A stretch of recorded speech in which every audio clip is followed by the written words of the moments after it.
Hello दोस्तों, welcome back to my channel IGNOU info. आज जो है मैं MPS 003 यूनिट नंबर 8 जो कि है विधायिका लेजिस्लेचर के पूरे चैप्टर्स को आपको अच्छे से डेफिनेशन एंड अच्छे से डिफ़ाइन करने वाली हूँ। इस तरह पढ़ाऊँगी कि आपके दिल और दिमाग में एकदम छप जाएगा और ऐसा पढ़ाऊँगी कि अब इससे आगे इस टॉपिक को कभी भी रिवीजन करने की ज़रूरत नहीं पड़ेगी, चाहे आप नेट की प्रिपरेशन कर रहे हो या JRF की। ठीक है, तो सबसे पहले जो है चैप्टर नंबर 8 यूनिट नंबर 8 जो कि विधायिका है, उसमें जो है हम क्या क्या पढ़ने वाले थे। राष्ट्रपति के बारे में, लोकसभा के बारे में, विधायिका के बारे में। बेसिकली जो चैप्टर है पूरा विधायिका के ऊपर है। विधायिका की क्या संरचना है, क्या कार्य है, क्या उसकी शक्तियाँ है, संसद के क्या अंग है, कौन से अंग कैसे कार्य कर रहा है, किस अंग के पास कितनी शक्तियाँ है और क्या क्या उनके पास सीमाएँ वगैरह है, ये सारी चीज़ें हम लोगों को पढ़ना था। एंड देन क्या पढ़ना था हमें कि संसद की जो प्रभु सत्ता है वो कैसे स्थापित होती जा रही है, वो क्या कार्य करती है, कैसे करती है, उसकी कार्यवाही क्या किस तरह से हो रही है। ठीक है, तो अब तक जो है हम क्या पढ़ चुके थे, इसके 2 पार्ट जो है ऑलरेडी अपलोड हो चुके हैं, जिसमें हमने जो है अब तक विधायिका के बारे में पढ़ा था। विधायिका क्या है, कैसे वो लेफ्ट शब्द से उत्पन्न हुआ लैटिन भाषा से, और कैसे वो आधुनिक लोकतंत्र में वो अपना इन्वॉल्वमेंट निभा रहा है। सरकार के 3 अंग होते हैं, जिसमें विधायिका, कार्यपालिका, न्यायपालिका होती है। कौन क्या कार्य करती है, किसका क्या काम है और हमें संसद की क्या ज़रूरत है, और संसद की जो 2 सदन है, लोकसभा और राज्यसभा, तो हमें दूसरे सदन की क्या ज़रूरत है, एक सदन से काम क्यों नहीं चल रहा है, ये सारी चीज़ें जो है अब तक हम पढ़ चुके हैं। उसके बाद जो है हमने भारतीय संसद के बारे में पढ़ा था कि संसद कहाँ से मिला हमें, कैसे हमने उसको अडॉप्ट किया। एंड देन संसद के 2 जो घर है, राज्यसभा, घर मतलब सदन, राज्यसभा और लोकसभा, तो हमने उसके बारे में पढ़ा था कि जो राज्यसभा है वो उच्चतम सदन है, जो लोकसभा है वो निम्न लेकिन लोकप्रिय सदन है। तो हमने राज्यसभा के बारे में पढ़ा था कि राज्यसभा क्या है, उसकी स्थापना कैसे हुई, रचना कैसे हुई, टोटल मेंबर्स कितने हैं, उसको अगर किसी को राज्यसभा का सदस्य बनना हो तो उसकी योग्यताएँ क्या होनी चाहिए। एंड उसके बाद टाइम पीरियड वगैरह पढ़ा था हमने कि राज्यसभा के जो कार्यकाल है वो कितने समय तक का है, राज्यसभा की जो बैठक होती है उसके लिए कितने सदस्यों की उपस्थिति होना ज़रूरी है। एंड देन जो है हमने सेकंड हाउस के बारे में पढ़ा था, विच इज़ लोकसभा, कि लोकसभा क्या है, लोकसभा कैसे बना, उसका हिस्टोरिकल बैकग्राउंड जाना था हमने। एंड देन अभी कितने प्रेजेंट मेंबर है, कितने राष्ट्रपति मनोनीत करते हैं, कितने स्टार्टिंग में हुए थे, अब तक कहाँ कहाँ जो है लोकसभा समय से पहले भंग हो चुकी है, और क्या क्या सिचुएशन है कि लोकसभा का टाइम पीरियड जो है बढ़ाया जा सकता है। ये सारी चीज़ें हमने पढ़ी थी। देन ये पढ़ा था कि जो लोकसभा है, लोकसभा में चुनाव देने के लिए जो व्यक्ति है उसको कितनी आयु निर्धारित होनी चाहिए, और चुनाव में खड़े होने के लिए कितनी आयु चाहिए, क्या योग्यताएँ होनी चाहिए, लोकसभा का कार्यकाल क्या है, क्योंकि वो जो है स्थायी सदन नहीं है लोकसभा। देन हमने सारी चीज़ें पढ़ी थी कि कैसे जो है मोरारजी देसाई ने अपने पद से इस्तीफा दे दिया था पार्टी में फूट पड़ने का कारण। तो जब उनके बाद जो नेक्स्ट PM बने थे चौधरी चरण सिंह, उन्होंने क्या किया, अधिवेशन बुलाने, लोकसभा का अधिवेशन बुलाने की जगह उन्होंने क्या किया, लोकसभा भंग करवा दी टाइम से पहले। ऐसे ही हमने 2-3 एग्जाम्पल पढ़े थे। एंड देन हमने ये पढ़ा था कि लोकसभा की जो कार्यवाही होती है, जो मीटिंग चलती है, तो उस मीटिंग्स में जो है 1/10 पार्ट पीपल्स को होना अनिवार्य है। अगर नहीं हुआ तो क्या होगा, लोकसभा की कार्यवाही रद्द हो जाएगी। फिर हमने ये पढ़ा था कि लोकसभा और राज्यसभा के पास कौन से स्पेशल राइट्स है, कौन से अनुच्छेद के अंतर्गत।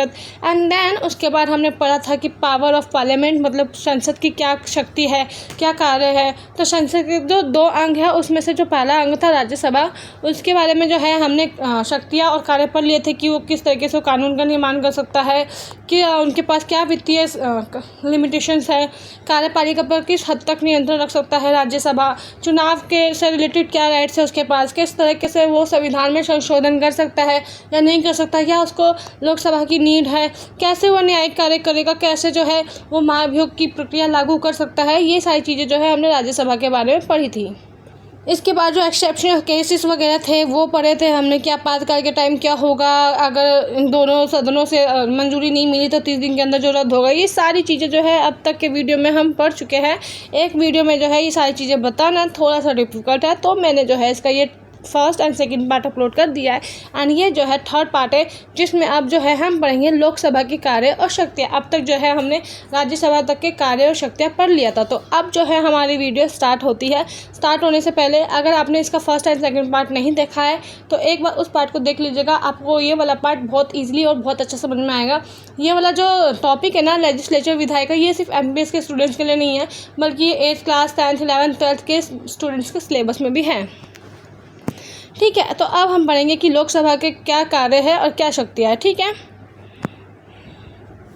संविधान के विभिन्न अनुच्छेदों में लोकसभा में की अपनी शक्तियों का वर्णन किया गया है। लोकसभा की कार्य और शक्तियाँ बहुत सारी है, जिसमें से कुछ हम नीचे बताते हैं। जैसे कि लोकसभा के पास क्या क्या कानूनी शक्तियाँ हैं। लोकसभा का मुख्य कार्य ही कानून बनाना होता है। जो लोकसभा है ना, उसका मेन काम ही क्या होता है, कानून बनाना। एक मिनट। एंड देन कानून निर्माण में क्या होता है कि लोकसभा के साथ साथ राज्यसभा को भी अधिकार दिया गया है। मतलब ऐसा नहीं है कि सिर्फ लोकसभा ही कानून बना सकती है, बल्कि राज्यसभा भी कानून बना सकती है। जो साधारण विधेयक वगैरह होता है वो किसी भी सदन में पेश किया जा सकता है, लेकिन जो वित्त विधेयक होता है वो सिर्फ लोकसभा में पेश किया जा सकता है। संघ और समवर्ती सूची में जो है लोकसभा कानून बना सकती है, लोकसभा को ये अधिकार है। हालांकि जो समवर्ती सूची के जो कानून है वो बनाने का अधिकार राज्य विधानमंडलों के पास भी होता है। लेकिन अगर किसी विधेयक को लेके समवर्ती सूची का कोई ऐसा विषय है जिस पे विधेयक बनाने को लेकर केंद्र और राज्य के बीच में टकराव हो रहा है, तो क्या होता है, ऐसे में जो है अंतिम निर्णय संसद का होता है और संसद बताती है कि किसका लास्ट फैसला होगा, किसकी बात मानी जाएगी। विशेष परिस्थिति में क्या होता है कि राज्य सूची को दिए गए विषयों पर भी जो है लोकसभा का वो बना सकती है क्या, कानून। मतलब जो राज्य सूची में जो विषय होते हैं ना, जैसे समवर्ती सूची, राज्य सूची और संघ सूची होता है, तो राज्य सूची में क्या होता है कि एक स्टेट ही अपने स्टेट के लिए नियम लागू बना सकता है उनसे रिलेटेड। लेकिन अगर कुछ ऐसी सिचुएशन आ जाए तो उसमें क्या होता है, लोकसभा भी कानून बना सकती है। कौन कौन सी सिचुएशन, एक तो होता है इमरजेंसी की सिचुएशन, या फिर जब राज्यसभा जो है 2/3 बहुमत से प्रस्ताव पास कर दे, है ना, या फिर जब अधिक 2 से ज़्यादा राज्य जो है प्रार्थना करने लगे कि उनकी हेल्पिंग के लिए रूल्स बनाए जाए, या फिर जब राष्ट्रपति आपातकाल की घोषणा कर दे, या फिर जो राष्ट्रपति शासन लागू हो गया हो, तो क्या कर सकता है जो लोकसभा है वो राज्य सूची के विषयों पर भी कानून बना सकता है आवश्यकता पड़ने पर। कानून निर्माण में यदि लोकसभा और राज्यसभा के बीच मतभेद हो जाए तो अंतिम निर्णय जो है वो संयुक्त अधिवेशन में लिया जाता है और राष्ट्रपति के पास ये राइट होता है कि वो लोकसभा और राज्यसभा का संयुक्त अधिवेशन कर सकता है।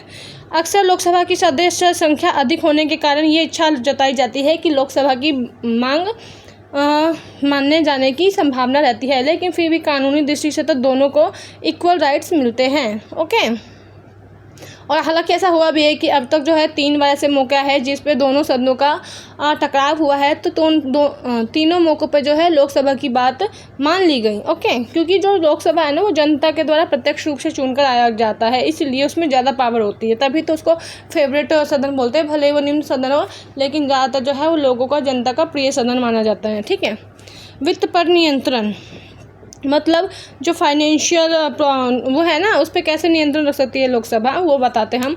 जो राष्ट्रीय वित्तीय व्यवस्था है उस पर लोकसभा को ही पूर्ण नियंत्रण प्राप्त है, क्योंकि राज्यसभा जो है वो वित्त पर कोई भी इंटरफेरेंस नहीं कर सकती। जो धन विधेयक है उसे पहले ही लोकसभा में ही लाया जाता है, राज्यसभा में नहीं लाया जा सकता, और लोकसभा में उसको पास होने के बाद ही उसको राज्यसभा में भेजा जाता है, जो कि नाम मात्र का भेजा जाता है। क्योंकि अगर कोई लोकसभा कोई धन विधेयक, वित्त विधेयक राज्यसभा में भेज रहा है और राज्यसभा को वो विधेयक पास नहीं करना या फिर उसके मन मुताबिक नहीं है, लेकिन फिर भी उसके पास ये पावर नहीं होती कि वो उस धन विधेयक या वित्त विधेयक को रोक सके। उसके पास एक लिमिट होता है कि वो 14 दिन से अधिक उस लिमिट उसको विधेयक को अपने पास नहीं रख सकता। अगर 14 दिन से ऊपर हो गए और उसने उसके अंदर कोई भी फैसला नहीं दिया उस विधेयक को लेके, तो ये स्वीकार कर लिया जाता है कि दोनों सदनों में से जो है वो वित्त विधेयक पास हो गया है। ठीक है, ये तरीका है कि राज्यसभा का यहाँ पे वैसे कोई इंपॉर्टेंस ही नहीं है, बस उनको फॉर्मेलिटी के लिए आगे प्रोसीड किया जाता है। इस समय सरकार को धन देने और खर्च करने की स्वीकृति देने वाला सदन लोकसभा ही है। लोकसभा ही है जिसके अंदर जो सारी गवर्नमेंट है वो वर्क करिए, पैसा कहाँ खर्च करना है, कैसे खर्च करना है, किन कार्यों में खर्च करना है, तो उसको कौन देता है, लोकसभा देता है। लोकसभा क्या करता है, मंत्रिमंडल द्वारा प्रस्तुत बजट को रद्द भी कर सकती है। जो मंत्रिमंडल बजट पेश करता है ना साल में, उसको रद्द भी कर सकता है लोकसभा, और उनकी मांगों को कम भी कर सकता है, लेकिन बढ़ा नहीं सकता। यदि सरकार का बजट रद्द कर दिया जाए तो सरकार के विरुद्ध अविश्वास प्रस्ताव समझा जाता है, और ऐसे में क्या होता है कि पूरे मंत्रिमंडल को त्यागपत्र देना पड़ता है। कार्यपालिका पर जो है लोकतंत्र कैसे अपना नियंत्रण रखती है, हम उसके बारे में बताएंगे कि जो लोकसभा है, लोकसभा का मंत्रिमंडल के ऊपर पूरा नियंत्रण होता है। जो राज्यसभा है उसका तो मंत्रिमंडल पर आंशिक नियंत्रण होता है, मतलब थोड़ा बहुत नियंत्रण रख सकता है, लेकिन जो लोकसभा है उसका पूर्ण रूप से नियंत्रण होता है। मंत्रिमंडल अपने कार्यकाल तथा अपने कार्यकाल के लिए लोकसभा के प्रति उत्तरदायी ठहराया जाता है। यहाँ पर ठहराया जाएगा। जो मंत्रिमंडल है ना, जो भी मंत्रिमंडल के अंदर आते हैं पीएम वगैरह, वो है ना लोकसभा के प्रति उत्तरदायी ठहर जाते हैं। अगर वो यदि कोई कार्य ऐसा कर रहा है जिससे जनता के हित पूर्वक नहीं हो रहा, तो लोकसभा को उन्हें जवाब देना पड़ता है। वो लोकसभा के प्रति जवाबदेह होते हैं। कौन? मंत्रिमंडल। लोकसभा के सदस्य मंत्रियों से प्रश्न और पूरक प्रश्न पूछ सकते हैं। काम रोको प्रस्ताव भी पास कर सकते हैं। जो लोकसभा के सदस्य है ना, वो पीएम, मंत्रिमंडल, कैबिनेट जो भी है, उन लोगों के से क्वेश्चन कर सकता है और उनके जो कार्य है उनको भी रोक सकता है। बजट से रिलेटेड क्वेश्चन पूछ सकते हैं और अविश्वास प्रस्ताव भी पास कर सकते हैं। अविश्वास प्रस्ताव पास करके उन पर अपना जो है कंट्रोल रख सकते हैं। कौन? लोकसभा। मंत्री लोकसभा में बहुमत पर्यंत ही अपने पदों पर रहते हैं। बहुमत जो मंत्री वगैरह है, अगर जब तक उनके पास बहुमत होता है तभी तक वो लोकसभा में रहते हैं। जैसे ही उनके पास बहुमत खो जाता है, मान लो कोई पार्टी गठबंधन की सरकार है और उनके आपस में फूट पड़ जाता है, जैसे कि मोरारजी देसाई के टाइम पे हुआ था, तो वो क्या करते हैं, जैसे ही वो बहुमत खो देते हैं तो उन लोगों को क्या करना पड़ता है, उनकी पूरे मंत्रिमंडल को इस्तीफा देना पड़ता है। लोकसभा मंत्रियों के विभागों की जाँच पर लाल के लिए कमेटी नियुक्त कर सकती है और इस प्रकार क्या होता है कि लोकसभा की मंत्रियों पर बहुत कड़ी निगरानी होती है और अच्छा सा उनका पकड़ होता है मंत्रिमंडल पर। कार्यपालिका पर, कार्यपालिका में कौन आता है? राष्ट्रपति, पीएम, मंत्रिमंडल, कैबिनेट, ये सारे लोग जो है कार्यपालिका के अंतर्गत आते हैं। चुनाव इलेक्शन से रिलेटेड राइट्स भी होते हैं लोकसभा के पास। लाइक लोकसभा के सदस्य अपने चुनावों में से एक अध्यक्ष को चुनते हैं और एक उपाध्यक्ष को चुनते हैं। मतलब जो लोकसभा में जितने भी सदस्य हैं ना, वो आपस में मिलकर के एक अध्यक्ष, एक चेयरमैन और एक उपाध्यक्ष को चुनाव करते हैं। इसके अतिरिक्त वे क्या करते हैं, वे राष्ट्रपति और उपराष्ट्रपति के चुनाव में भी भाग लेते हैं। कौन? लोकसभा के सदस्य। अब जो है जुडिशियल वर्क में हम देखेंगे कि किस तरह से न्यायिक कार्य में लोकसभा अपना एनरोलमेंट करता है। लोकसभा जो है ना, उसको राज्यसभा के समान ही राइट्स मिलते हैं, जैसे कि वो राष्ट्रपति, उपराष्ट्रपति, उच्च हाईकोर्ट और सुप्रीम कोर्ट के जो न्यायाधीश होते हैं या महालेख परीक्षक होते हैं, उन लोगों पर क्या कर सकते हैं, कार्यवाही कर सकते हैं। ये जो बड़े बड़े पदाधिकारी लोग होते हैं ना, इन पर कार्यवाही कैसा होता है, महाभियोग चलाया जाता है, महाभियोग करा जाता है और उनके कार्यवाही के दौर महाभियोग से क्या होता है, उन लोगों को उनके पद से हटाया जाता है भ्रष्टाचार या फिर पद का गलत दुरुपयोग करने के वजह से। जब इस तरह का प्रस्ताव राज्यसभा में पारित किया जाता है तो क्या होता है कि जो राष्ट्रपति होते हैं, जो अन्य महत्वपूर्ण पदाधिकारी होते हैं, उनके विरुद्ध लगाए गए आरोपों की जांच लोकसभा करती है। ठीक है। और अगर वो दोषी पाए जाते हैं तो कुल सदस्यों की संख्या, उपस्थिति और मतदान करने वाले सदस्यों के 2/3 बहुमत से प्रस्ताव पास करके उन्हें उनके पद से हटा दिया जाता है। तो बेसिकली जो महाभियोग होता है, अगर ऐसा पाया जाता है कि कोई पदाधिकारी, चाहे वो राष्ट्रपति हो, उपराष्ट्रपति हो, सुप्रीम कोर्ट या हायर कोर्ट के न्यायाधीश हो या महालेखा परीक्षक हो, ऐसे कोई भी बड़े पदाधिकारी है, अगर उनको लगता है, अगर लोकसभा या राज्यसभा किसी को भी ऐसा लगता है कि वो अपने पद का गलत उपयोग कर रहे हैं, तो वो लोग उनके खिलाफ क्या कर सकते हैं, महाभियोग चला सकते हैं। और अगर वो लोग अगर ये प्रस्ताव राज्यसभा में ला गया तो इसकी जांच लोकसभा करती है कि क्या ये बात सच है। और अगर ऐसा पाया जाता है कि वे लोग दोषी हैं, उन्होंने सच में कुछ गलत कार्य किया है, तो फिर क्या होता है, उनको उनके पद से हटाया जाता है।